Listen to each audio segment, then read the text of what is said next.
انبیاء کی اولاد عام بچوں کی طرح ناز و نعمت میں پرورش نہیں پایا کرتی، بلکہ ان کو مصائب و آلام برداشت کرنے کا شروع ہی سے عادی بنا دیا جاتا ہے، اور دنیاوی عیش و آرام کو بچپن ہی سے ان کی نظر میں حقیر و ذلیل بنایا جاتا ہے۔ حضرت فاطمہ زہرا سلام اللہ علیہا اول تو ایسے گھر میں پیدا ہوئی تھیں جہاں دنیا کے عام گھروں کی طرح عیش و آرام میسر نہیں تھا، اور اس کے ساتھ قریش کی نت نئی دل آزاریوں سے رہا سہا اطمینان بھی ختم ہو گیا تھا۔ بچپن میں عام لڑکیوں کی طرح جناب سیدہ میں نہ ناز نخرے تھے، نہ ضدیں، نہ اچھے کھانے کی خواہش، نہ اچھا لباس پہننے کی آرزو، نہ کسی بات پر روٹھنا، نہ مچلنا، نہ زیور کا شوق، نہ بناؤ سنگھار کی فکر، نہ تکلف سے واسطہ، نہ چوچلوں سے رغبت۔ جو کھانا وقت پر مل گیا خدا کا شکر ادا کر کے بخوشی کھا لیا، جو لباس ماں باپ نے پہنا دیا بخوشی پہن لیا۔ حضرت خدیجہ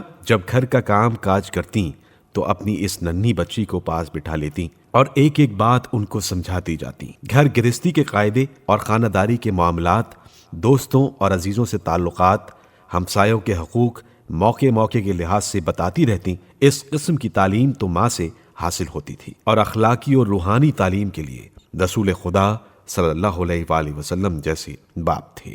آپ صلی اللہ علیہ وآلہ وسلم بڑے شوق سے اپنی پیاری بیٹی کو نیکی و پرہیزگاری کی تعلیم دیتے اور آخرت کی خوبیوں کی طرف توجہ دلاتے۔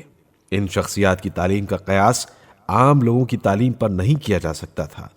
یہ بہت سے روحانی کمالات خدا کے یہاں سے لے کر آئے تھے، اور ان کی طبیعتیں خاص طبیعتیں تھیں، اور ان کو عام بچوں کی طرح تعلیم نہیں دی جاتی تھی۔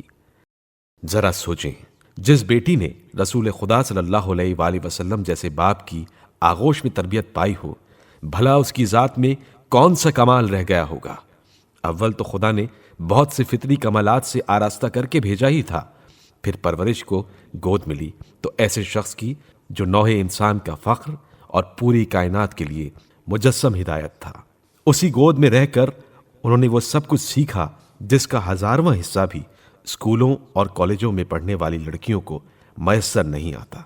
حضرت فاطمہ سلام اللہ علیہا کے والدین نے کبھی ان کو لباس و زیور سے آراستہ کرنے کی کوشش نہیں کی، بلکہ روحانی کمالات اور اخلاقی فضائل کے زیورات سے جتنا سجا سکتے تھے سجا دیا۔ یہاں پر 2 واقعے ان کے بچپن کے زمانے کے ذکر کرتے ہیں جن سے ان کے نفس کی بلندی کا کسی حد تک پتہ چل سکتا ہے۔ جناب خدیجہ کی زندگی میں ایک بار ان کے کسی عزیز کی شادی تھی۔ آپ نے حضرت فاطمہ سلام اللہ علیہا اور اپنی پروردہ بیٹیوں کے لیے اچھے اچھے لباس اور زیور بنوائے تھے۔ شادی کے روز دوسری لڑکیوں نے تو خوشی سے زیور پہن لیے، لیکن جناب سیدہ نے، جن کی عمر 5 سال کی تھی، زیور پہننے سے صاف انکار کر دیا۔ ایک بار جناب خدیجہ کسی عزیز کے یہاں شادی میں جانے والی تھیں، لیکن حضرت فاطمہ کو پہنانے کے لیے نہ کوئی نیا جوڑا تھا، نہ کسی قسم کا زیور۔ اس خیال سے کہ وہاں دوسری لڑکیوں کو آراستہ پیراستہ دیکھ کر بچی ملول اور رنجیدہ ہوگی، اپنا جانا ملتوی کرنے لگی۔ حضرت فاطمہ سلام اللہ علیہا نے فرمایا، اماں جان آپ کیوں نہیں جاتی؟ فرمایا، بیٹی تمہارے پہننے کے لیے کوئی نیا لباس نہیں، جاؤں تو کیسے جاؤں؟ عرض کیا، اماں جان مجھے کسی نئے لباس کی ضرورت نہیں، میں انہی سادہ کپڑوں میں آپ کے ساتھ چلوں گی۔ میرے بابا جان نے مجھے یہ ہدایت کی ہے کہ مسلمان کی بیٹی کا زیور نیکوکاری و پرہیزکاری ہے۔